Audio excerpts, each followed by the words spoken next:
Hello and welcome to the South American DPC Upper Division. And I might be in my snuggliest fleece, but things are about to heat up here as we've got a relegation battle between NoPing and Lava. And I think these are probably two teams that no one necessarily expected to end up in this position. Would you agree with that, Avo? Do you think it's an unusual thing we've got a relegation battle between these two teams? No, I think Bowie had way too much belief in NoPing, to be honest. I thought NoPing was gonna go down relatively easily. I thought the team would need at least one season to adjust.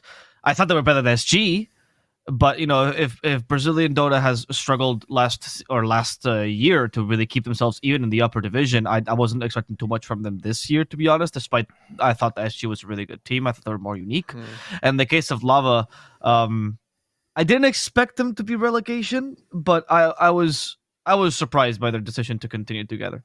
And yeah, I think they're proving that was right to be surprised. I didn't think the team did well enough in TI compared to SG to where you go and say, no, let's stay together, let's work out the kinks, right? I think their matches were much more uneven, and I think they're still in that slump, honestly, and they have been for like 6-8 months.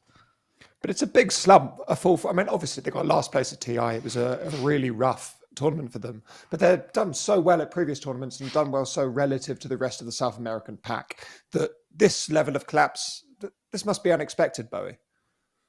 Yeah, I think I would agree. At the end of the day, I mean, maybe it's too rough on the old Thunder Predator, but like the only time they actually looked super crisp was at that major.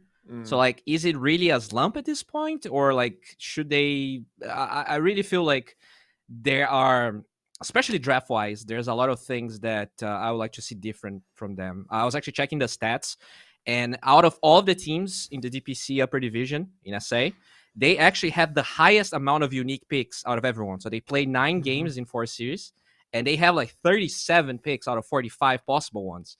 And it feels like they are like this Virtus Pro team playing the Summit. I'm not sure if you guys remember that tournament where they actually literally played 5 heroes every game. But it doesn't seem to be working. So like maybe just reduce that hero pool. Try to play like simple basic Dota because they definitely have the talent. They are really good players. But I don't think they're actually giving themselves the drafts that would allow for easier wins and then actually get that momentum, get that confidence in the next games. Is that sort of over-picking of different heroes, is that maybe a confidence issue? Because they don't necessarily feel comfortable on anything. Is that why they're picking so many different things, are they? I mean, I thought so for a while. I thought that when Fear was their coach, right? I thought there was like a bit of a difference in, particularly during the era of both TI group stages and pre, or you're like, I'm not really sure if there's 2 voices in this team because it's not just the unique heroes, which Bowie does point out appropriately, is the fact that those heroes follow like 15 different strategies, right? Like if your unique heroes are, I'm picking Oracle, I'm picking Abaddon, I'm picking Warlock, it's like, okay, I see what you're going for. If your unique heroes are, sometimes that first phase Mars combo, second day first phase PA for some reason, like it's all over the place. I do think that Woo's the kind of person to really experiment, though. I think when I've talked to him, when I got to coach the old Thunder, it was Wu was a very open-minded person when it came to picks. He had a very PPD mentality about heroes. He thinks a lot of heroes can be utilized. So I think Thunder or now Lava, sorry, is the kind of team that would lead to this anyway. I just don't think they have the best team to do this. I think you need more consistent and more versatile players to be able to pull off this level of versatility. So I agree with Bowie that they shouldn't. It's not even that like I don't think they are, because like with Dota everything is so momentum. I think like I disagree with Avo.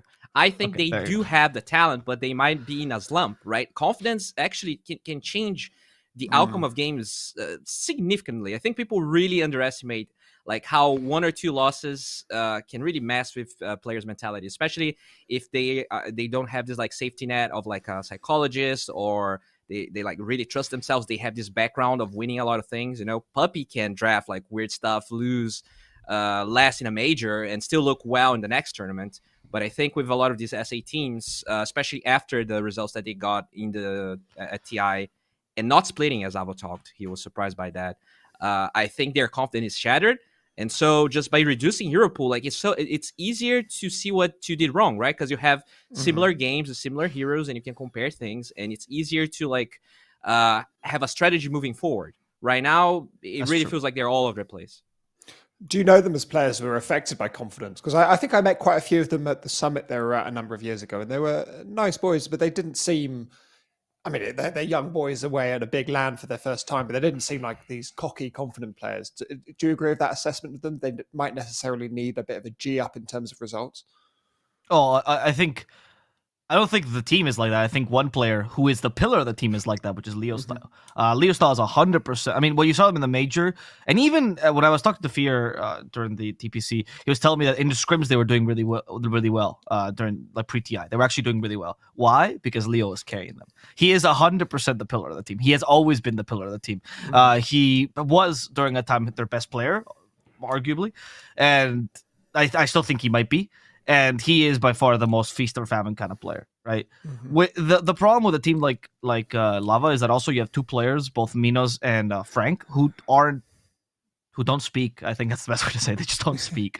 So you have this really awkward team atmosphere of having someone who's very much a like sink or swim, who has very big emotional swings, who will sometimes do crazy things because he's having like a bad time, who needs that confidence boost Bowie's talking about. You have one matter-of-fact captain in Wu who's trying his best to appeal to his emotional side, but I've never seen Wu show, emotion. Two guys who are mutes, and then Moose who's just telling him how to play better Dota, and he's not concerned about his emotions at all. So I think sometimes maybe the team in that regard might not be the easiest to like pick up from. That's why I was surprised. Like they're not the kind of team that I think, unlike SG, that I would see them picking up from a slump. They're the kind of team that just slumps and then they disband, and that's it. Do you think it's last chance saloon then, this match? If they get, I mean, this match doesn't necessarily decide relegation 100%, but if they were to get relegated, is that the end for this roster? Because that would be a sad thing, I think. I hope so at this point, though. If it's 8 months, how long? You're right. How long does the slump need to last, right? I don't think the players are bad. I don't think the players are untalented. I think they're still some of the best players in SA, but something is not working in the team. And at that point, if you can't fix it after 8 months, you might need to consider changing players. I don't think a disband is necessary, right? You might just change 2 or 3, maybe, but do some changes. Do you agree, Yeah, Fabi? I think the biggest problem with that team is, I mean, not even that team, they are that most players, if they are going to act up, they would rather be able to join another Division 1 team, right? Yes, and they will. Yeah, exactly. So I feel like a disband might actually be inevitable just because a lot of these players don't want to go to Division 2, and you end up in this situation where, like, what do you do, right? You try to find your way into a Division 1 team that is also struggling and doesn't get relegated, or you are pretty much out of TI because, playing that second, you're not going to get any points this season. You're going to play Division 2 the next season. It's really hard to come back. So one of these two teams is going to be picking up as we move into the draft, with Lava picking up that Mars, immediately one of their top picks. What sort of stuff do you want to see NoPing respond with here, Arthur? I mean, they can't IO Luna, so I'm just happy. Whatever it is, I don't know. I'm ready. This is the first time they get to not play IO. All right, different strategy, a different way to buff your carry. I actually dislike the IO ban coming from Lava because when you look at the decision of first pick and second pick from NoPing, like 85% of the times they go IO, it's actually first pick and not second. So I don't think they really had to worry that much about the IO here. It's not really like their strategy is actually like IO carry when they go first pick, and when they go second pick, it's usually all over the place. But they did force it. Safe. They did force it a bit last series, though. That's why I think they banned it. Like they forced the IO even in second pick. That's why I think they banned it. To be honest, though, I think that's good, mind you. I think you should let them force it. I agree with you that they shouldn't have banned it. Is Rubik there? Is that a response to the Magnus and the Bane, or is that a particular combo here with the Mars? No, Lava just loves the Rubik. They have the Mars Rubik opener. They've done it before a couple of times. I don't know why. I don't see this. Yeah, I don't see the strength of this compared to a lot of the other openers. In fact, that's one of the things that when Bowie was talking about the drafting issues, one of the things we saw from Lava TI, pre-TI, and post was this really weird obsession with, I'm going to start with Mars plus a weak opener. Like, nah, Mars Snapfight, that's for noobs. I'm going to go Mars, and then you pick another random 4, like Clockwork or Rubik. You're like, okay, all right, Lava. He is good against Magnus Bane, you're right about that, and he is one of Moo's best heroes, but I also think it's a relatively weak 8th pick. I guess it's relatively similar in character to a Mars Lion opening, which is a very, very common one. It's got a stun, it's got a nuke. Yeah, it's okay. It can get another thing. It does a similar sort of thing, although I guess maybe it's a taste element. As we're moving to the bans, what do you think NoPing are needing to ban out here? What are the warning areas for them, Bowie? I mean, their draft is pretty much open-ended right now, but I wouldn't mind to see Morphling being taken out. I think he's a hero that does really well against Magnus. You know, stealing that Empower is good. It's a hero that we did see Kotaro play, or Minos play quite a bit, so I wouldn't mind that. But I don't know. I think that it really depends. It's more about what they actually want to pick moving forward than what they showed so far. I think the bans are just going to be a window to what we will see in the second phase of picks. They might just target Leo as well and just like completely cancel his most comfortable picks, right? If they go by the pillar of the team. I like your idea though of banning the Morphling, because I also think that on top of the fact that he's good against Magnus, Kotaro is the kind of person that they have like 3 styles per se, right? The really hard carry that has a hard time dying, which is like the Terrorblade Sven and stuff.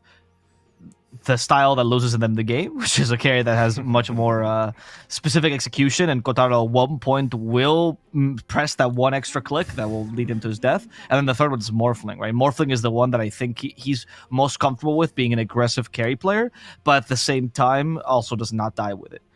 So I do think Morphling does kind of hinder their style a lot if you take it away. NoPing seem to be banning out mids here with the Queen and the Leshrac. Are those classic Leo style ones? Because I see him more often on a spirit hero, and they've not necessarily touched spirits. Those are more classic, I think. Yeah, Quap is definitely a classic for him. The Leshrac might Quap just Puck. be... Puck. Yeah, they do play a lot of Mars Puck. Which sometimes I think it's a mistake from Ava, because they lack the damage to actually utilize all of the lockdown from those 2 heroes, especially with Snapfire being banned. But we could see it here. And they take that big carry you were talking about. If you're going to predict what this means for a NoPing second phase, you said that the bans would be setting up for the second phase. What sort of stuff do you think they're setting up for here? So I think like one of the questions that we have right now is whether the Magnus is going to be an offlane or actually an analog hero. Considering they have overall last pick, I would like to see analog playing this Magnus actually, because you just get this hero you know he likes, and you still be able to last pick your carry a good matchup that ideally uses the Magnus on top of it. So we might just be looking at the 4 and the 3 being picked in this next phase here. Does anyone else play I don't know, mid though, Magnus? That's unusual. I've not seen a lot of mid Magnuses around. Yeah, he played one time. It was not great, but I did hear. I do have some insider information that he's been testing the hero, and he lost a lot of MMR because of it. Okay, but so he's not being a forced confident into pick, heroes maybe. he's not confident. I think this is a PA pick, right, with a Grimstroke now. I mean, I was thinking that they're actually going to 8th pick their carry, because there's only so many carries that you can pick with Magnus that are really that useful. And the TB ban is also pretty indicative. So I thought that we were actually going to last pick and reserve the Magnus as a potential flex between offlane and mid. And here you pick up your carry. It's very possible. This TA could be flexing, right? It's actually a pretty good matchup versus Magnus if it is mid Magnus, but it could also beat the carry. And a Baton 5, I'd assume. Have we seen that a lot? I've not seen him on it very frequently at all. He's pretty common in SA, particularly. There's a couple of players that really favor him. Yeah. Yeah. But does I wouldn't say Wu's one of MJZ? them, but no, he's not. Or yeah, MJC. He's not one of them, but they are like Panda plays it a lot, so sometimes influences a lot of people. He is okay save. I've seen him a little bit in other regions, but it's more of a comfort, like Babadan over other better saves sometimes. I guess it's a save against the Bane as well, which is really important. So. Oh, and here, by the way, if you notice what happened was really interesting, is that the TA pick, they're thinking it's probably carry, not because Leo can't play, but because TA carry is more popular these days, and that is a hard counter to the PA. So they blocked it pretty well, and they had to deviate their strategy into something like Wraith King, which is fine, but not as good. Yeah, I think the only SA team that actually plays mid TA, as a rule, is SG. They actually love giving that to KXY, but everyone else seems to definitely prefer the TA carry.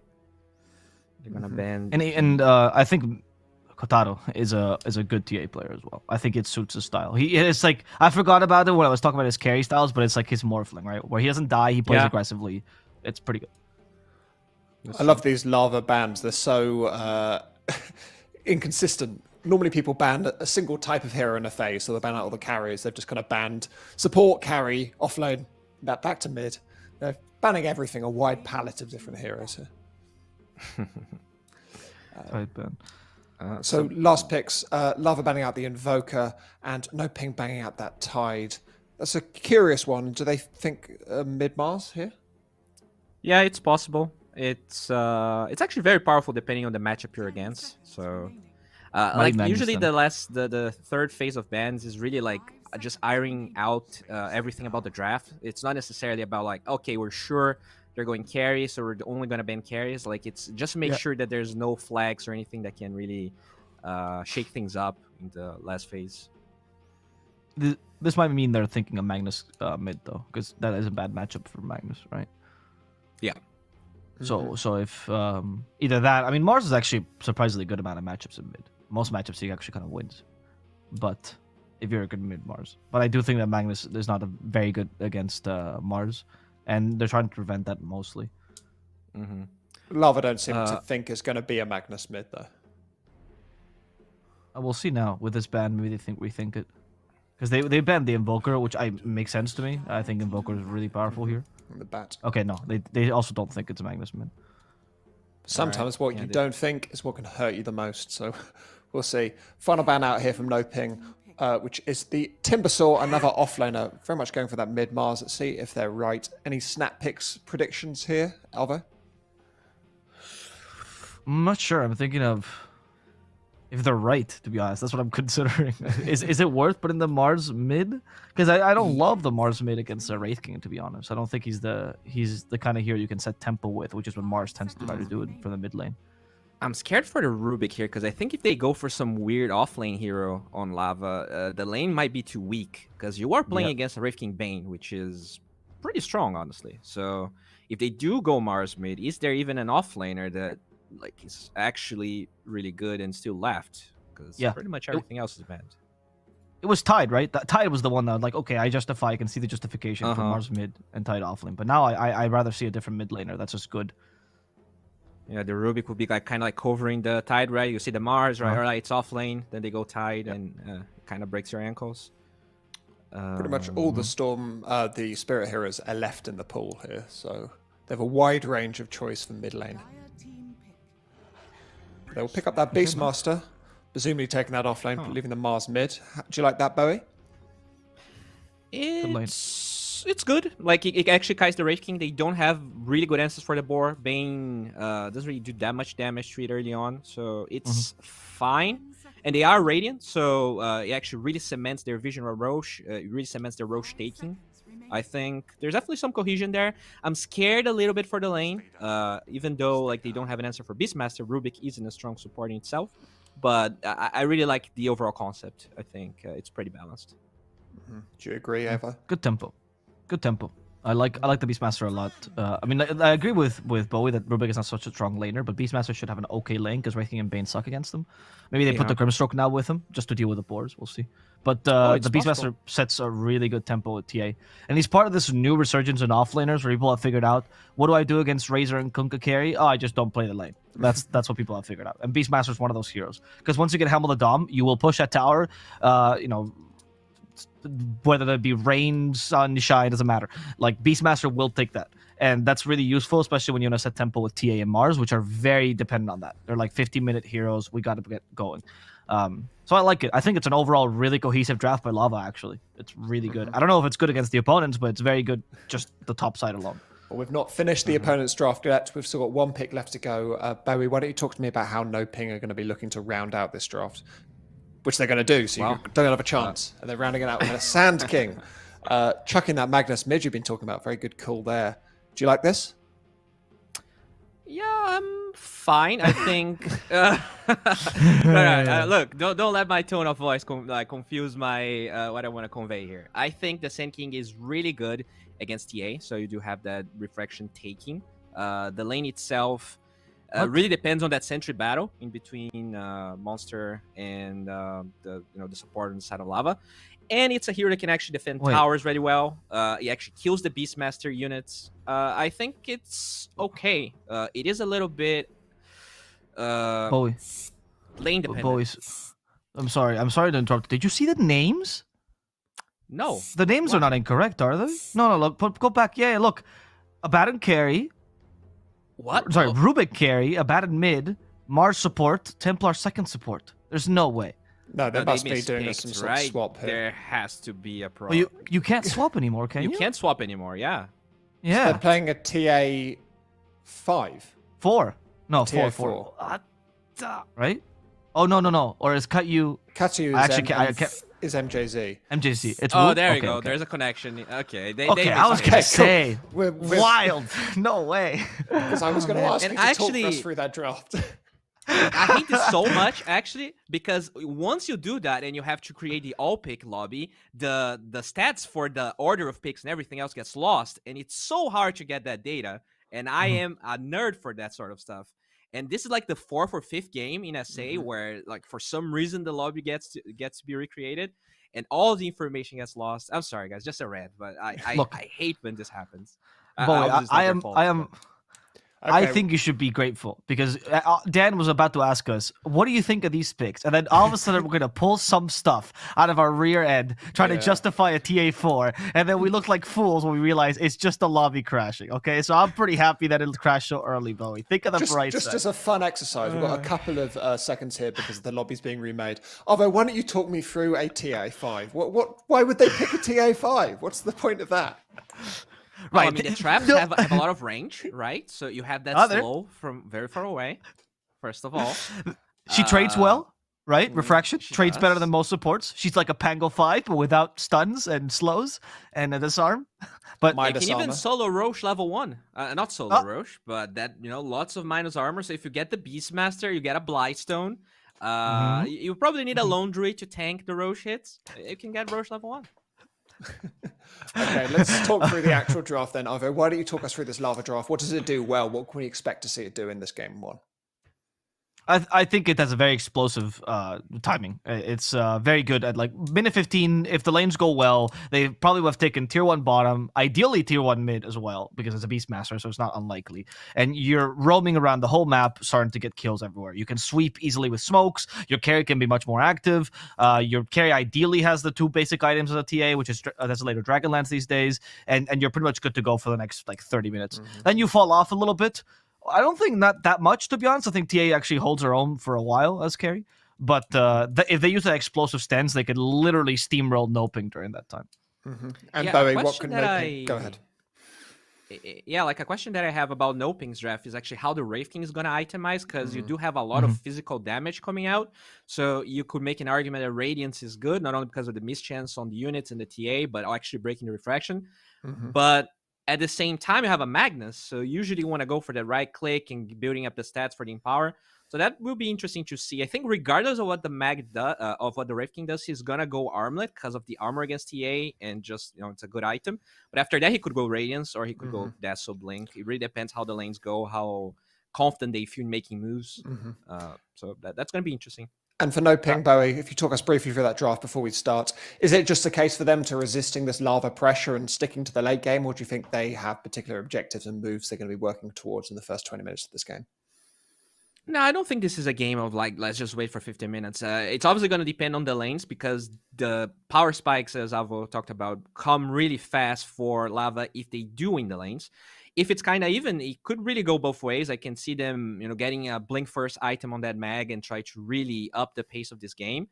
But if it kind of goes bad, we might just see Analog buying Echo Saber on that Magnus and then just like Radiance on the Wraith King. You let them get the first 2 Aegises. Ideally, you just defend high ground. And after you take that second Aegis out, you are actually in a position to fight, on your own terms. But the lane stage is definitely really important in this game. Obviously, kind of everyone talks about says that, but I think in this draft specifically, it's really important. It is always important, but in this game, it is especially important. I believe we're probably beginning to get ready to go. So let's hand over to our casters for this crucial relegation battle. It is Gary and Lacoste. Thank you very much. Here we are, and we're almost ready for this relegation rumble. Lacoste, I look at those two drafts, and I get what Bo and Arvo are saying about the TA, the Beastmaster, taking towers, but I see the NoPing draft, I see point-and-click stuns, I see team fight, and I worry they'll get there. Will they get to 15 minutes when they've got so many stuns and team fight available to them? Gareth, my man, you know I'm stupid. If I don't see it in front of me, I don't know what they. I actually don't remember 3 heroes that were picked so far. So we have to There was a wait until we get Grimstroke into and the a game, Sand King.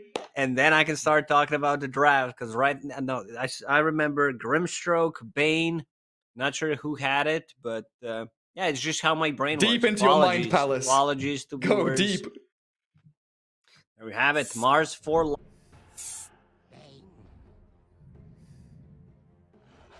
Very nice. There was a Rubik in there as well as a Templar Assassin. Definitely a Wraith King on NoPing side as well. But yeah, the fact that they've got this Magnus Sand King, Wraith King, Grimstroke. The way they start fights seems so easy. They've got multiple forms of initiation, multiple tanky strength heroes, which is why Timbersaw was a pretty nice ban in the end of that draft. Like, I look at that NoPing draft, I think Caveman Dota, I think run at people, slap them with stuns, and see what they do. Whereas Lava is much more... I don't know, much more, less straightforward, that's for sure. Yeah, they're gonna wait until like something happens. They're gonna be much more counter-reactive to what NoPing is doing, especially with this Abaddon, one of the better counters against the Magnus. You pop your ulti if you get RP'd, you take away the stun with your Aphotic Shield. Like, you can't die. I think Grimstroke's main focus in the fights later on is going to be silence Abba so that he can get the Aphotic Shield off. And now that I see the heroes, I can start talking about the draft. As you said, like NoPing, they're going to have relatively easy time. Please leave and join new lobby. XD. It has to be remade in Captain's mode. Okay. Okay. Well, I guess I will leave this lobby. Let me take one last look at the drafts. Screenshot it, it'll last longer. Okay, screenshot. It fixes the issue that... there we go. No, I've already left, it's gone. I guess that solves the issue that Bowie was whining about, right? The fact that like Dota Buff and stats aggregate websites get a bit confused and muddled when it's like Captain's Mode draft into all pick game. If we have a Captain's Mode game here, we'll, I guess, have everything sorted out. But now they have to draft their heroes again? Do they do it in the same order? Do they have to ban the same heroes? What are the rules on this? They have to do it in the same order, but they definitely have to like pick it in the CM mode, because otherwise there's gonna be some issues. There's always some issues. Where are you? Did you come with me? Come with me. Hold my hand. I'm holding your hand, Gary. You move me into the lobby. There we go. Into the lobby we go. Take you anywhere. Slot. Magical carpet ride. Yeah, we can talk about these two teams, like what the expectations were coming into this DPC, because they're not doing good. Like, if you asked me before, I would probably say, Beast Coast, they're going to take the 1 slot, most likely. But Lava, after what happened at TI, I thought that there might be some reshuffling. There might be, but they decided to stick together and... not doing so hot. Maybe some changes were needed to be made, because right now they're sitting at 1 and 3. Not ideal. They're pretty much fighting for relegation at this point, especially if they lose this one. I think this is the crucial series so far for them, considering the situation they're in. Yeah, for both teams, right? Like, we're down at the bottom of the table, and I think you're right. It's more important that Lava get a good result here in terms of overall expectations in what we saw through the seasons. Because the panel was spot on. They did very well against other South American teams, season 1 and season 2. Bowie kind of tiptoed around that major they went to, almost calling it a fluke, and now we start wondering, was that a fluke? Was that them performing above their actual best, and then the rest of the performances at TI, etc., are actually where they are on an international level? Whereas NoPing, this roster brought in the Brazilian boys, we don't have that level of expectations. We don't have major level expectations from them, but we do know that they're spectacularly skilled players in their own right. And I didn't expect them to be down here so quickly. Oh, Techie's banned, Pudge banned. We've got a great match in front of us, the draft unfolding. They've been told they're allowed to ban any heroes that they want as long as it's not a hero that has been picked. Yeah, so this is your public match, the classic one. Pudge always gets banned, no one likes to play against techies, and we can see on the other side, this is like Archon level type of a game. Ricky, unkillable, no one can buy a Dust or Sentry. Same goes for Mirana, too strong, you can't kill her, she leaps away. This is some pub thinking coming out from the first couple of bans so far. I just hope they don't make a mistake and ban out the hero that is supposed to be picked. Then I'd be pretty pissed. Then we have another remake. 3 remakes of the charm. Well, so far, we're looking pretty good. They're doing it so fast. Yes. Appreciate it, boys. Oh, we've got some skilled gamers. Very good at clicking buttons. What did we have at the end here? Beastmaster last for Lava. What was NoPing? The Magnus, They're also didn't they, thinking, of course. what did we have? And you are gone correct. from A first lot pick of to last stuns. pick. Like NoPing's draft is, I'd say, very straightforward. They want to hit the timing with RDO's Armadesso, and they go and take the towers. Analog will be playing the Magnus, so that means mid-Magnus, they have a lot of ways to initiate a fight, because Sanking will be your initiator. I want to see what the item build on Mag this time around is going to be. Considering you have Sanking in your team, I don't think you want to get Blink Dagger as a first item. It's a bit of an overcommitment. Then you have 4,000 gold, well, even more, 4.5k, with like just mobility. And these are your 2 first items. These are the items that you will eventually buy. But for Magnus as a core, you also need to be able to scale, because you're playing against like Mars, Templar Assassin, Beastmasters. These heroes really scale well. Grimstroke Bane, they don't provide you with any kind of tower damage. It's a good lockdown. There are supports that can make stuff happen pretty much all the time, especially when paired up with hero like Sanking, who doesn't rely on cooldowns. Epicenter, of course, is a big spell, but he's more about like positioning and getting a 2-man burrow strike, being hard to kill. So I think Sanking should rush for a Blink Dagger, and then Magnus like that. That's going to be their first big timing post 10-minute mark, depending how his lane is going to go. Try to group up, take the tower play with the Siege Catapult, and just let RDO get the farm. Panel talked about the Radiance a little bit. It's just not an item that you buy on Raid King anymore, especially since you have a steroid in this game. You have Mag, so there's no point to get Radiance. You're not playing against illusion-based hero, not too much value from Radiance at all, and you miss the timing. That's the critical part. Yeah, because it feels like with so many stuns, it kind of leads you down that path of wanting to play fast. You've got stuns, you can fight from an early point, and like you're mentioning with the Sand King, it's not just his Blink Dagger, but also the fact he has Inkswell. Inkswell Burrow Strike is the opening to pretty much any team fight that NoPing want to start. You just miss out on, it's 10 minutes of doing nothing on a hero. PvE farming, get Radiance, oh, I'm ready. Whereas the rest of your team has been ready the entire time. You can't also rush Radiance, that's the biggest problem. It's not the Dota that has been played 5 years ago. Like getting items like Helm, which is super important to get the extra region going. Armor, this item is going to get nerfed 100%. After the new patch drops, no doubt about it. When is it? When is it, Lacoste? When is it? I don't know. I can't reveal anything because, you know what? I don't know. I actually don't know. So look at some of the items. Kotaro on Templar Assassin. Something that has been seen when you're playing the safe lane, especially when you have hero like Abba, because he's bringing the region. He has a built-in heal on level 2 with Mist Coil, can share the tangos, has a healing salve. So what he wants to do is just rush Power Treads immediately. Also, when is this going to get fixed? He buys Band of Elvenskin, puts Power Treads in Quick Buy, and for some reason, it shows Belt of Giant Strength. He's removed it. He's removed his shame. Yeah. He got more annoyed than me actually, and decided to remove it. Put Tango in his quick buy instead. Yeah, we saw this a few times from Medusa's. Yes. More commonly, I think, the like triple Band of Elvenskin as starting items. You get the Treads, the Dragonlance, or if you want to switch into Yasha. Already, Catyu getting up in the face of Monster, battering away at that Sand King, making sure the stuns are kept at bay for now. He does get turned on though.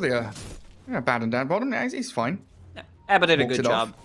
Tanked 2 spells and also gave Templar Assassin pretty much free first wave, 3 and 1. Right now, I've also seen Templar Assassins getting the meld level 1 because it's insane value. Like 12 seconds, -5 armor. You can make a big play, especially on a Sanking. Let's say he starts with something else than a Burrow Strike. Katyu also holding a Sentry, 2 Sentries. He brought a Courier, so that means that Sentry is going to get denied. Mid lane, I think this is going to be trade in terms of farm. I've really not been impressed by Analog. I think he, to me, looks like the weakest link of NoPing so far. Like rest of the team, oh, look at the bottom. Meld damage. Yeah, they go stun the TA, she just turns around and hits them. Yeah, this lane is going really well for Lava. Oh, Meld Strike on Grimstroke. He's sitting at 3 armor. That's going to be my bug. Does he have to TP? Nah, Because he's fine. He has a Magic Stick, Fairy Fire, Tango running on him. Gonna take a lot of damage though. I feel like this game is going to get more pauses than maybe the whole duration of the game, like remakes and everything. This is only the first pause. I've been casting some South America, so kind of getting used to getting a couple of pauses during the game.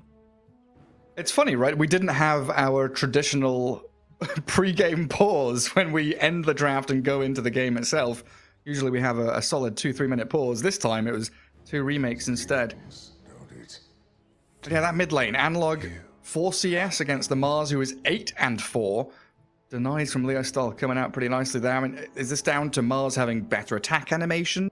Or is this Analog, like you said, not being at the level performing as you would want him to? I've seen him like lose matchups that he should not lose, and also making a bit of a questionable plays. I don't want to go too hard on him, but they've been not doing great. Like they only managed to win their first series. They looked pretty impressive in that one, I would say. So maybe they built up a bit of more expectations from me. You know, I'm like, wow, this team's doing really good, and you know, I expect them to do better. And after that, they had 3 straight losses, so not great. Yeah, I feel like that's a recurring theme with Analog. We had some of nice little move there from Lacoste to secure himself the Water Rune. But we had some of the same points brought up in a previous season when he joined the DPC. He looked pretty good on like his DK and tanky strength heroes, but when he picked up, I don't know, heroes outside of that Gareth, pool, I remember I've an Ember seen Spirit you game. look good on DK as well. I don't think DK is a good Have example. You? Oh, But lane. Ooh. He's fine. Fairy Fire. Yeah, he's fine. Everyone's having a crack. Like bottom lane, they're running at this TA, trying to get stuns on her. Top lane, chasing out that Rubik. But so far, no release there. One thing I'm comfortable with is I know that we're not gonna miss the first blood because you're not the one observing. And sometimes you go on a spree. Like if you miss the first blood, then like it's just chain reactions. 7 like, kills oh no, in a row. I need to focus. Like chat is gonna flame me, T-tours, and then you start randomly clicking on the mini map, and then we miss another 5 kills, and I like need you to step it up, bro. So I think my Beastmaster- my streak is like 6 kills in a row I've missed in a broadcast for sure. But yeah, bless these remote productions and our observers that we've got for DPC. I don't know, my life would be so much more challenging without them. What were you going to say? You had a point there about Beastmaster. Yeah, I think KJ has been doing a good job getting those boars. Like he understands where the damage comes from, and every single time he summons it. Now that Beastmaster hits level 3, gonna be a bit more difficult because they have 450 HP and Brain Sap is only level 2. Even if it's level 1, even if it's level 2, it's gonna be very hard for KJ from now on. But first couple of waves, he pushed himself towards like the Beastmaster and Rubik, and also secured a lot of CS for RDO. Now look what he's doing. Like this is I think perfect example like how you need to play a support. Yeah, he got the D wall, he wraps around, he opens up for RDO. So moving on to the Rubik, dropping Kim low. No boots on the Rubik, so he's got a pretty slow walk away from those skeleton boys. But it keeps Frank in the lane, and that's been the story of the game so far. Supports keeping their cores, farming away in the lane, while an interesting little move there is Analog Has to get himself back into the lane, chased by Leo Style, who has that water rune bottled up. But also And KJ. Magnus is not having a good time, dude. Yeah, he's 9 CS, 21 and 11. Leo Style just styling on him. Pretty impressive, I would say. I don't think it should be this one side. Like, it definitely shouldn't be this one-sided. Absolutely not. This is a crushing from Leo Styles Mars. He's, what, halfway through level 5. He wants that arena, but he's forced the Magnus to skewer away. Empty bottle, gloves of haste. Analog, what do you do? Go back to I don't know Fountain, where he's farm a going. large camp? Where do you... Yeah. What are you... Hello? Analog? You can't stack. He logged off. It's don't- not... He does not have empower on him. You can't farm that camp. Yeah, it'd be better to go back to Fountain, wouldn't it? What's he bringing on Courier? An Okay, so observer ward. Brimstroke is gonna TP, refill his bottle. Mm-hmm. Might even pop a mango on him. We'll wait for minute 6 rune. Did he actually get that? He got that. Hill Troll. Didn't even know the creep was called that. Big XP, huge amount of gold coming out from that one troll. Huge.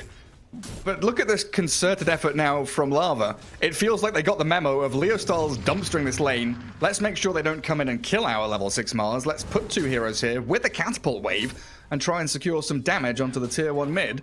While NoPing, they're going to get the haste rune. So they get something at least with a nightmare onto Rubik. I thought that maybe could have been a skewer play, but Magnus is still only level 4. Yeah, while Mars is level 6.5.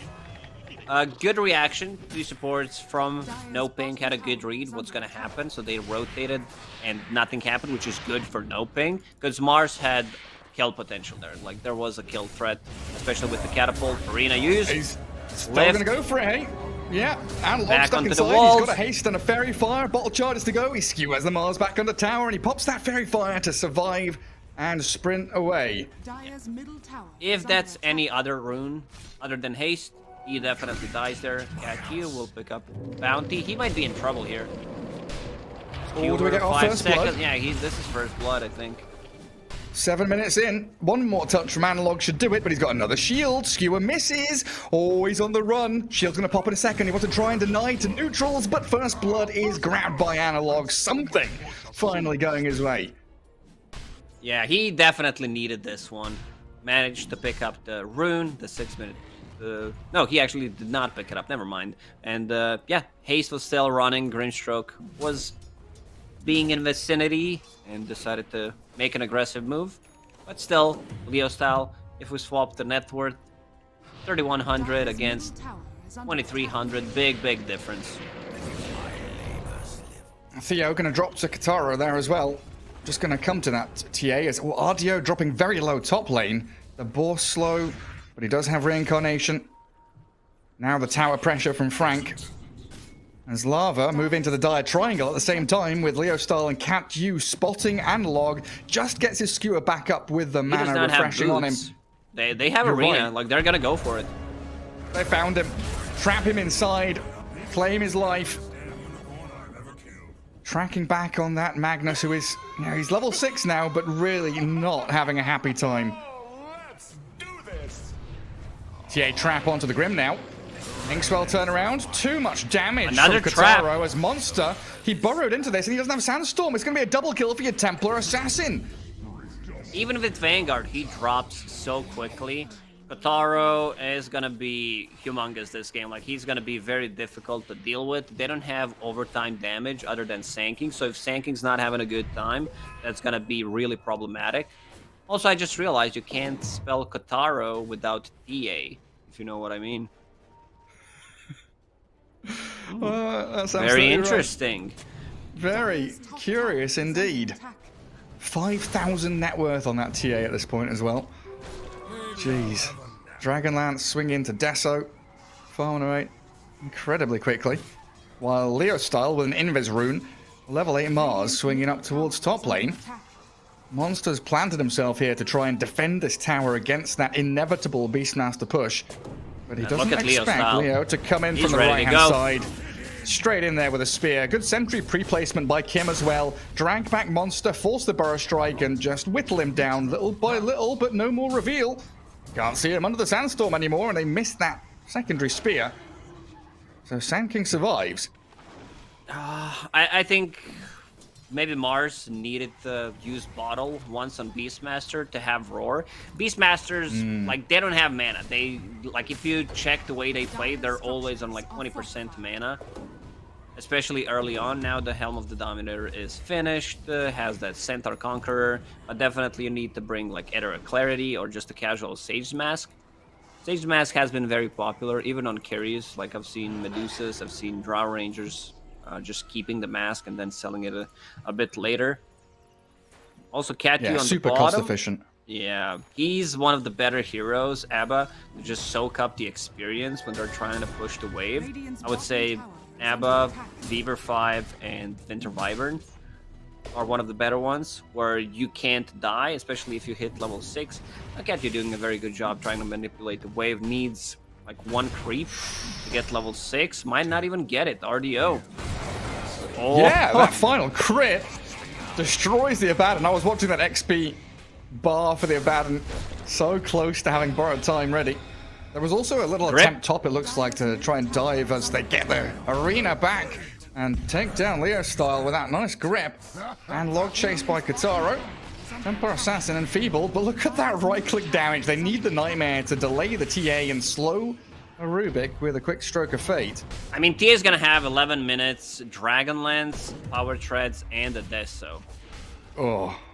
With Beastmaster, they can control the Roche area and just go for it, considering how underfarmed they are on NoPing. They can also, like, maybe the safer play will be secure the tier 1 tower at the top, go for the tier 1 tower in the mid, because they're below 50% HP and they're very easy to take.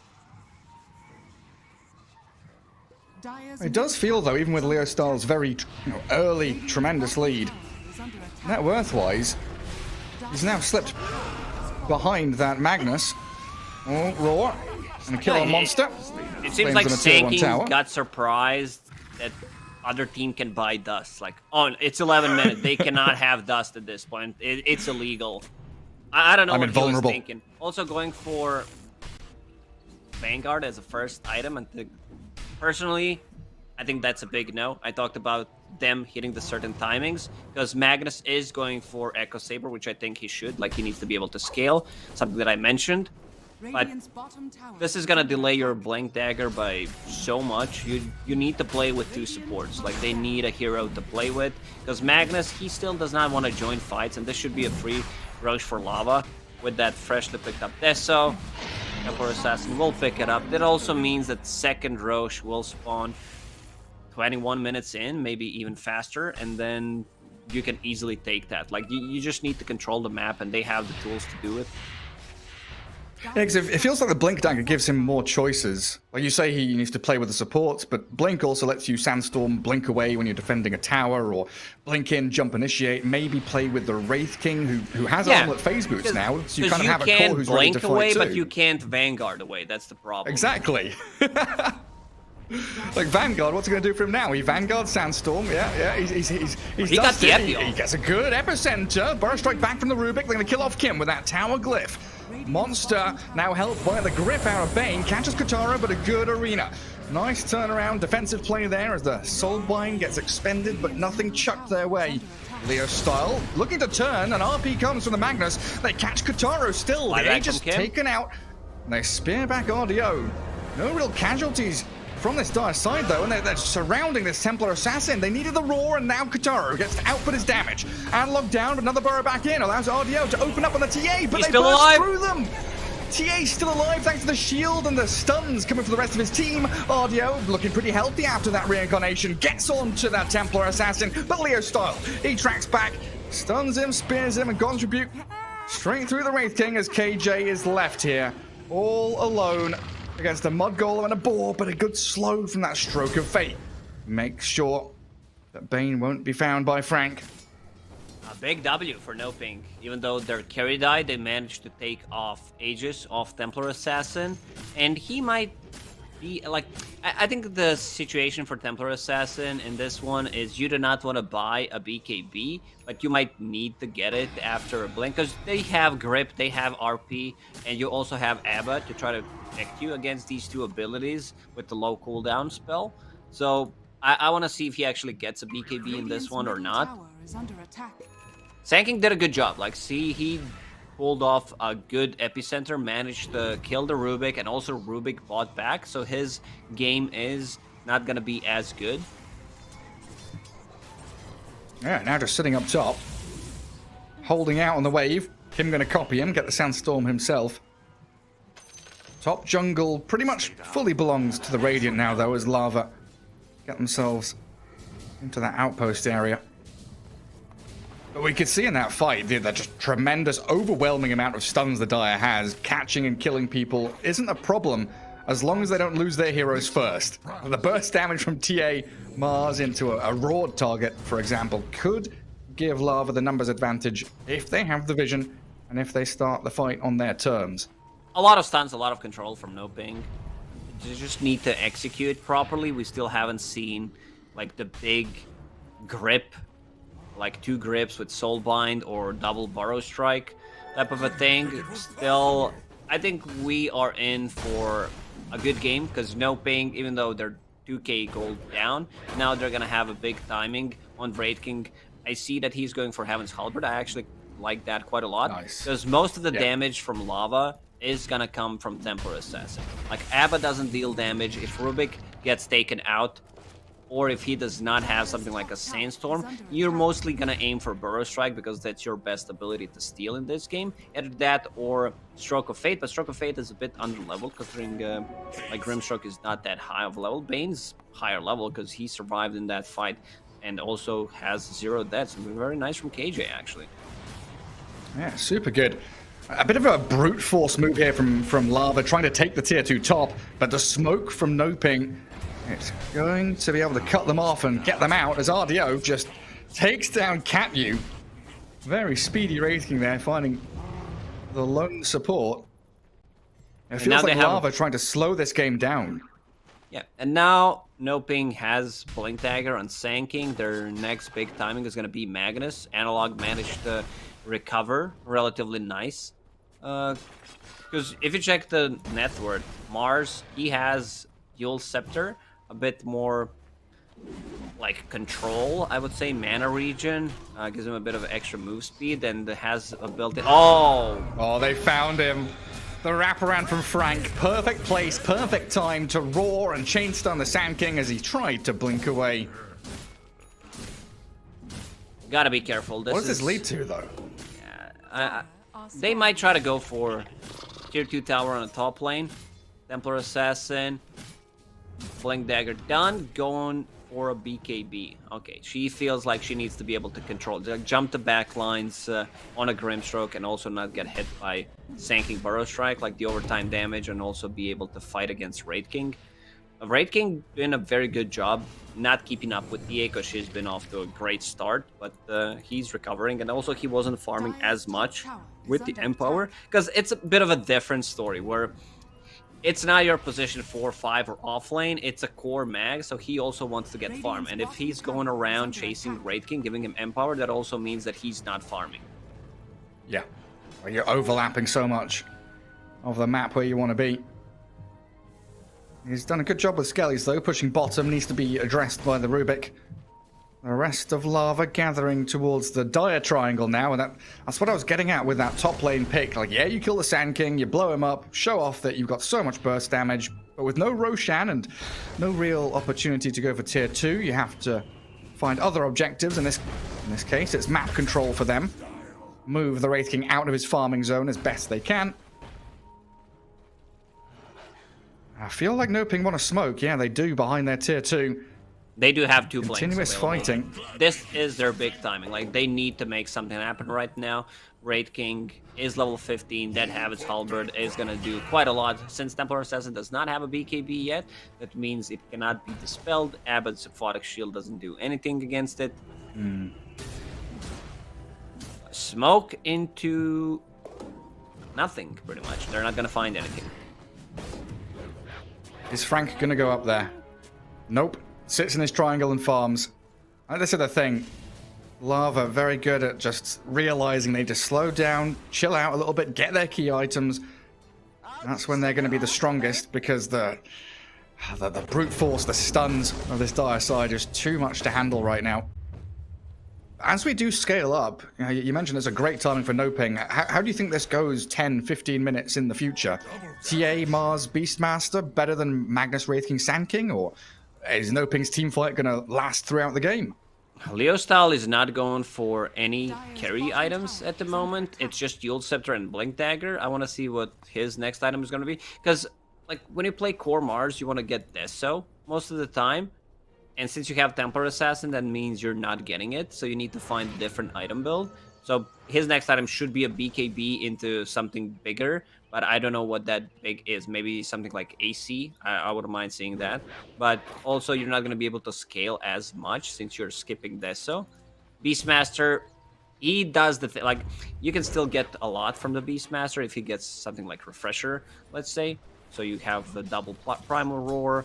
Other than that, I just don't see him doing that much. So I would still prefer NoPing's lineup. Like, they have a good scaling lineup, I would say, especially with the combos from the Grimstroke, if they can pull it off. If they can execute, and so far their last two smokes, I'm not sure if both of them got scouted, but it feels like Lava have an incredibly good read on what NoPing are trying to do. They dodged the smoke into the top jungle, they TP'd 3 heroes out of bottom jungle to avoid that second smoke.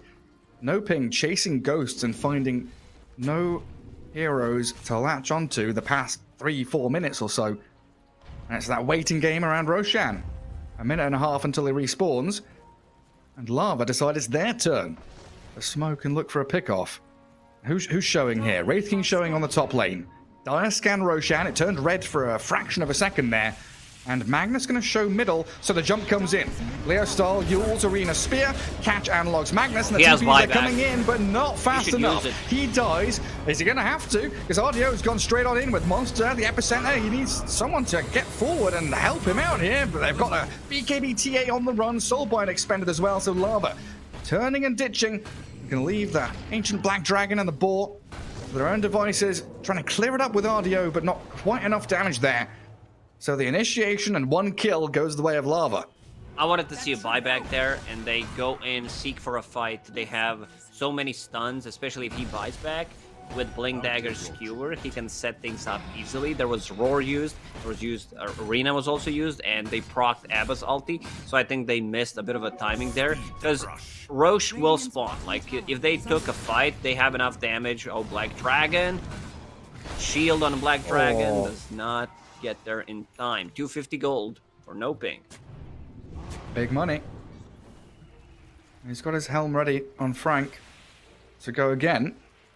There's another Black Dragon in the Dire Ancients. 30 seconds for his own ones to respawn. And 5 seconds for Roshan. Lots of things on the clock for both teams.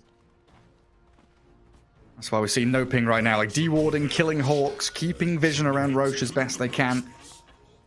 Sand King decided to finish Crimson Guard from his Vanguard, which is okay. So that means Boars, the summons, and they have like ways of protecting themselves from TA. Some damage will be blocked, which is okay. But they need to take fight. Like I want to see them push out the waves. Skellies are out, so that means that they can push them.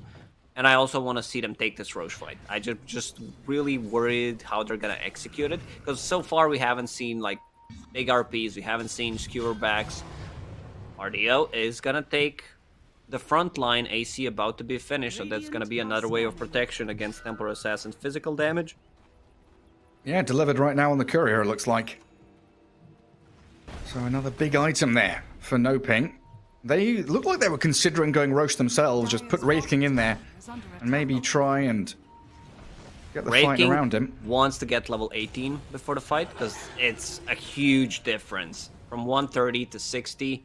If he can get it before, that'd be great, so that you have it on cooldown for just a minute. They're scouting things out, couple of traps in there. That's the second Roche, which means Shard and Aegis would even get the Shard on NoPing if they can get it. I'm not sure, but there's a DD rune. Yeah, Grimstroke. I don't mind that. Because Raid King definitely Pretty does nice. not need it. They have no mana burn whatsoever. Horn Sand Toss is King's good. not bad. Horn Toss is good. It's not as good as it was during TI, but because it doesn't apply stun anymore, it's just a slow. Yeah. Raid King is Still level pretty 18 good, though. now. Are they trying on the Wraith King? Nah, telekinesis, stun, let him be. Epicenter being channeled, monster. Thinking about going in. They do No, have a Brock catch up, has can't ulti. use a Baden. Yeah, Borrowed Time's coming in a second. He's silenced up. He's Good, still on the Burrow. high ground, and a two-man stun from Monster takes him back up there, but now the Sand King is open to this TA with a DD rune. They get the stun from Rubik onto the Wraith King, but a big RP. No And follow-up, catches they three have of them no with a lift follow-up damage. immediate. The Rubik stops him from getting any more, and Ardio's blown up along with the Magnus. Great execution from Kim on that Rubik. The stolen burrow, the telekinesis, everything was spot on. They need to have supports ready. They need to be able to connect with the rest of the team. I think it was a good burrow strike. He blinked on the low ground, but there needs to be some kind of reaction to what he does on Sanking, because he was pretty much left alone. And Ketyu, he had vision on the high ground, also was lurking around, you know, just trying to get as much as he can. And now we're going to see the burrow strike. Also, Templar Assassin had a DD. Okay, I did not notice that for some reason. Yeah, look at the RP. A good RP connects on 3, but there's no follow-up. Since Raid King already used his ulti, that means he can't go in. He might need to pick up even a BKB for himself, because they have ways of controlling him. I don't think he can just decide to run in. Blink Dagger is always going to be good on Raid King, don't get me wrong.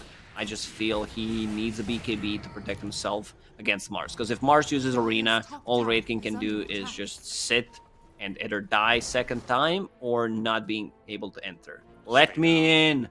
Let me in! And save himself against the Rubik as well. Like, I've been singing the praises of this NoPing side for having so many stuns. It's a Rubik dream game. Stealing Burrow Strike, stealing just Wraithfire Blast, stunning people left and right. It has been incredible from Kim. A very difficult match for NoPing now. 11k deficit they've got to face up against with Aegis on the TA. Top lane being pushed by a dragon and a catapult. They need a couple of big team fight wins here. They've definitely got the tools to allow them to do it. You've said it, that RP is going to be one of them. Magnus currently sitting in mid though, looking to cut waves while Mars finds the Bane. KJ in his own triangle, goes Scepters, TPs, but Kataro slices him. And they're even coming back here. Like, Kim knows there's heroes that were in that mid lane a second ago. Magnus and Grim will both TP home successfully. Oh, they've seen RDO on a trap. Who's here? Leo Styles here. Yules start things off. Yeah, Yules spear. They've caught the Wraith King, but now he's being drifted around. The RP's on him. Analog Magnus in the mix of things, so they roar the Wraith King in a good arena as well. The disarms on the TA though. Kataro can't hit anyone, has to BKB and run away while the Borrowed Time from Baden keeps him nice and healthy until he's Burrow struck once more. NoPing defending their tier 2 with everything they've got, buying back on the Bane. KJ returns, and there's the death of the Abaddon. But Lava now you should know be that's fine with that. RP down. Because RP used on 2, immediate response from Beastmaster, he sees Raid King. That means, like, if they take out Raid King from the equation, that means that they don't have that much damage. Because Raid King is just insanely farmed with AC Armlet plus Empower. He has over 800 crits at the moment. They used another smoke. Like, NoPing's smokes were not great so far. They have not found too many openings. Templar Assassin, Monkey King bar finished. Let's see the side blades. Oh, good burrow from Kim.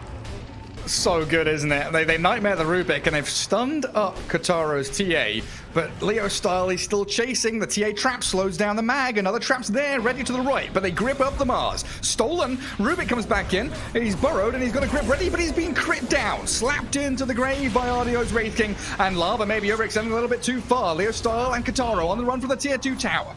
TA has Aegis and BKB, though. RDO breaking high ground. RDO going up alone. Analog blinks and misses the skewer. Whiffs on the initiation. Now he's roared up. Stuck but BKB as Cat U comes back in. Leo Star and Frank will finish him off and RDO's isolated. Time's back up. They try to heal the Mars, but it's not enough. Frank silenced now with Inkswell stun landing and another disarm on TA. NoPing keep going. 2 hit with the Wraithfire Blast thanks to the Soul Bind and another couple of kills for them. TA's alone. Has the secondary life. Kataro's all alone. It's 1v3. First life down. Can she blink away? What a mistake. Let's see if RDO is going to be able to find the TA. They catch her. She's melded. Invisible is invulnerable, but not with the dust on Theo Licour. A 5-man wipe is incoming as NoPing find the fight they so desperately needed. As a professional e-gamer, you should know not to use your BKB before Aegis, especially if you're the one who's left alone. That means you cannot get out. If he pops Refraction, BKB, and TP's out, they got nothing to stop it. But a great fight from NoPing. Sanking finally finding a good opening. Burrow Strike plus Epicenter and Sandstorm on 2. Also, this build and Wraith King, like, Heaven's Halberd. Whenever you're playing against range heroes, you get so much more value than from playing against melee. And yeah, we can see it again. Like, Magnus manages to get the BKB off and the skewer, but the damage from the Beastmaster. Sand King. The Sand King ulti plus Epi that I was talking about. Epi plus Burrow Strike. I feel like they need a bit of a different approach. They just can't decide to like run in. Well, they're fighting in real time. The Mars Arena, there's an RP landing in as Analog tries to catch out Frank and Leo Style, but they've got BKBs going. Yules on the Wraith King isolates him for a second, and a turnaround from Lava potentially coming. Rubik's being caught by the Sand King Burrow. Kim, he's trying to run back, and Leo Style's come back in. They've speared back RDO, trying to chip away at the Wraith King, but he's got so much HP and armor, it's a difficult task. Where's the backup for Lava? It's just Leo and Frank battling away, and Reincarnation is ready, as well as 19 wand and armlet toggles galore from RDO. He's going to turn back onto them. He wants to fight, but he will not get a kill, and he didn't have mana. He didn't use his wand. He did not pop the stick. I mean, it wouldn't make difference. He would still die there, but at least he could have like tried to get 1 kill possibly, because Abba, he has ulti. That means that he can get the aquatic shield on someone, whoever gets stunned. So I don't think kill would be there, but you know, just buying some extra time would definitely be okay. It's not like it's Aegis, it's just his ulti. But yeah, very back and forth game. Like, if you ask me who's gonna win this one, yeah, it's a tough one. I would say if NoPing gets one good more fight, that they are gonna be ahead, considering the heroes that they have. Yeah, it feels that way. So if they can open up this map a little bit more and win this team fight while defending high ground, could put them in a good spot. Nightmare on Cat U, who yet again is playing high ground, trying to keep vision on his opponents, while Beastmaster and his summons go to work on the objectives. Tier 3 gone, racks being demolished, the foundations of the Dire base crumbling. And that's a full set. Lane gone. They don't have anything big coming out on Sand King, level 20, -2 seconds on Burrow Strike. That could make a bit of a difference. Magnus, under-leveled for this point of the game. 32 minutes in, that's a core mag. Level 17. Yeah. Level 18 not gonna change much. Rating far away from level 25. That's a big one. That's one of the strongest 25s, I would say. -2 seconds on Mortal Strike. If you can just stand in a fight and deal damage, but he will definitely need a BKB to do so. Seems like NoPing wants to smoke one more time. They're just waiting, and they want to go and take a fight. Roche may respawn in 30 seconds. Let's see what they can find. It looks like I don't know, indecisiveness there. The line was drawn by the Grimstroke, saying go bottom into our triangle, but someone else has made the call. If to head no one westwards. shows on a mid lane right now, Lava should know something is up. Middle tower is under attack. Yeah, you can see the rotation, like the drawing on a minimap. Frank blanks out the They safety. found him. They'll kill the Granite Golem. Dire's bottom tower. Well, this is such a good position for Lava to be in. Radiant team in the Dire Triangle with mid and bot lane yet to be claimed. Just need to take the tier 2, plant yourselves here, This is your base camp now. Cut the waves and keep that pressure going towards the Dire base. There's no Dire vision here either, which is probably the most important thing. There's Radiant traps, Radiant observer wards. Everything that Lava need to get that team fight initiation that they need. A skewer and an ink swell on an illusion is not what NoPing needed, though. And Roshan is at least 2 minutes away, so plenty of time for Lava to set themselves up for this. And if they find Analog here, smoke breaks, blink in. Leo Stahl so quick on his fingers, finds the Magnus. Good nightmare. There's no chance for Analog. Dead for a minute with no buyback on him. And they've got an arena trapping 2 heroes inside. RDO and KJ stuck inside the Colosseum. Where's the focus from Lava Low? Who can they kill? Bane, half HP, dead in a matter of seconds. And now we have the potential killing blow. That was so greedy from Analog. Axe. Going for that invis while 5 heroes are missing without buyback. It's just not something you should do. Like, they had Observer Ward on the high ground, but there's always a hog that could potentially scout you out, so you need to be careful. And now the chain feed starts. Man, Leo's so fast. When his smoke broke, he finds that Magnus, immediately spears him. Now he finds the Sand King, snapping into action so quickly. Tier 3 mid doesn't stand a chance against Lava now. Glyph is forced out, but with no mag for 10. Ooh, they've got buyback on Sand King. They're going to have to do it, aren't they? They need a teamfight victory. They cannot let their base fall apart.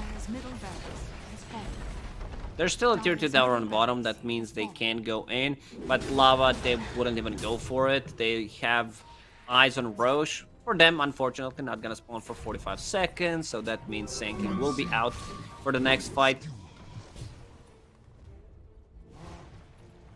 And this might be the last smoke of the game for NoPing.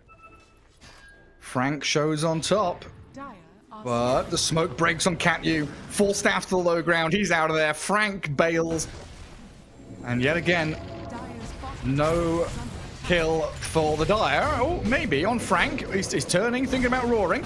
RDO and Analog, they're on this Beastmaster. The rest of Lava now arriving. They found Mag again. And Magnus is just being shredded. No RP, no mag for 60. RDO, he's stuck outside the arena, trying to run away, but he's been lifted back towards the Templar Assassin, and Reincarnation popped. First life gone. Theo and KJ, they have nothing left to give in this fight. 2 big core kills there, and the chase towards the supports is on now. Leo Style with yet another catch, helped out by his Yule Scepter. Finds the 3 they need to crack open this Dire base yet again. And that's it, Gary. You know what I say, when it's time to call it, it is time to call it. Time to I call think it's time to call this one, because they have no Raid King. Mag, once again, got caught, did not get a single spell off. Yeah, it was a weird one. Like, it looked like Lava were running away. Then Frank decides, I'm going to go fight. I'm going to roar this guy in his BKB. You're going to kill the Magnus. Fight 1. And victory going to Lava. A Sand King last-ditch attempt. Now the GG comes. Throne is falling. And the fountain diving from Leo Style in towards Theo Lacoste. Bursting through that Grim Stroke. And game 1. A victory for Lava. Yeah, like NoPing's execution wasn't top tier in the team fights. They got picked off multiple times, but some fights they showed that like they can do it. So I want to see the way they fight in the next game, like what the spell, because they've been overlapping their stuns a bit, but they also showed like a couple of good fights. Lava also, you know, a bit shaky picking up that Aegis. I think that was a big turning point in the game. That's why the game lasted for so long, 37 minutes, because they've been in control after picking up the Aegis. Kataro on Templar Assassin, he's been pretty impressive. They put him off to a really good start. I think we got to give credit to Katyu, who has been, like, his positioning has been great. His laning stage was awesome, where he just goes in, he trades well, understand what he needs to buy in terms of the items and how he needs to play the lane, which kind of unlocks Kataro's early game and what was needed for the victory. Yeah, it felt like we had lots of good individual performances in that game from both teams. Team-wise, overall, though, it felt like Lava just had the upper hand there in Game 1. But we'll chuck it over to the panel and see what the boys thought about Game 1 and what it means for the rest of the series. Okay, well, not a perfect game one from Lava there, but more than good enough to take them to an early lead in this crucial relegation series. Bowie, why don't you talk me through what went well for them there? I mean, I think this game, the story of this game was Beastmaster TA has so much vision, it's impossible to smoke into lava. Like, there was that point, I think, like 19 minutes into the game, where they go way, way back, close to their tier 3 as NoPing. They smoke, there's a hawk close to them. They don't find anyone, obviously. Then the smoke ends, they pop another smoke into a TA trap. They don't find anything. And it really felt like they were trying so hard to, like, actually connect to them, and they never were able to. So I really feel like the position 5 support positioning, as Lacoste talked about, and the combination of those two abilities just made it really hard for NoPing to play this game. Mm-hmm. Arthur, were there any bright spots for NoPing for you?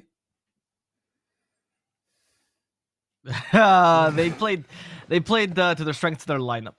I think mechanically they were really lacking in team fights, if I'm honest with you, which was why I was thinking about that when you asked me that question. But I do think that they understood that they were much stronger in the 5-on-5. They tried to force this a lot.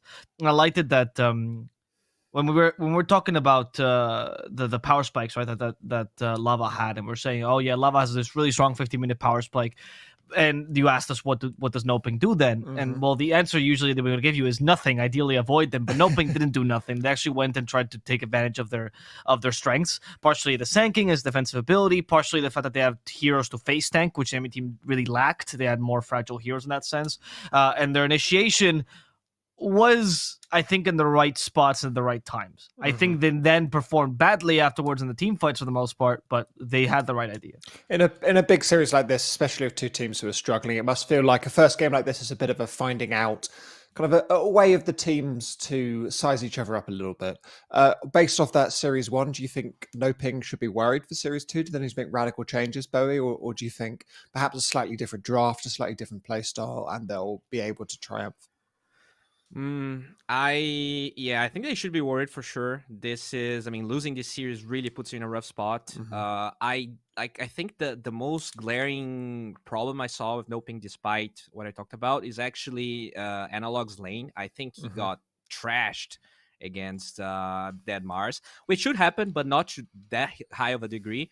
I really hope they give him a hero he's more comfortable with. I do know that they're, forcing him to play a lot of different heroes. He obviously still kind of new to the tier 1 scene in a way, but I don't feel like the Magnus is ready for that sort of a match. So maybe just give him the bread and butter things he's used to play.